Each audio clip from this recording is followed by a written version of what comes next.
ඉතින් ඔයාලට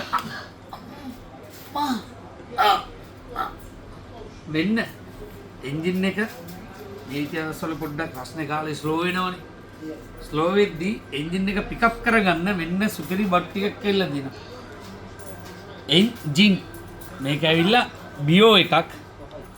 බියෝ ලාංඡනේ බියෝ අර ලස්සනයි. ඉතින් ඒ ඔයිල් කමේටම තියෙනවා එන්ජින්. හරිද? ඒ කියන්නේ ඔයිල් ටික දාගත්ත ගමන් ආයේ එන්ජින් පිකප්. ඒ වගේම තමයි එන්ජින් මේක ටොනික් එක තියෙන්නේ. ඉතින් පොඩි අතේ හුරුබූටුයි ඕන කූල් එක ගත්තා. ඔයාට කූල් නැතුව ඕන නම් ඒත් ගත්තා.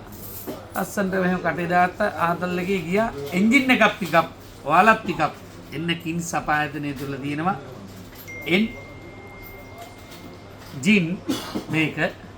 මේක එන්ජින් ටොනික් එක. බීලා බලන්න එන්න කින්ස් ආයතනෙන් වෙනස වටහා ගන්න පුළුවන්. එන ආයෙත් කියනවා ස්ලෝ වෙන එන්ජින් වලට මේ දවස්වල රස්නේ කාලේ ස්ලෝ වෙන එන්ජින් වලට ඔයිල් දාලා පිකප් කරගන්න සුපිරි බට්ටියක් ඇවිල්ලා දින්නේ. එහෙනම් එදා වගේම අදත් වීඩියෝ වලින් පෙන්නනවා එන්න හොඳ දේවල්.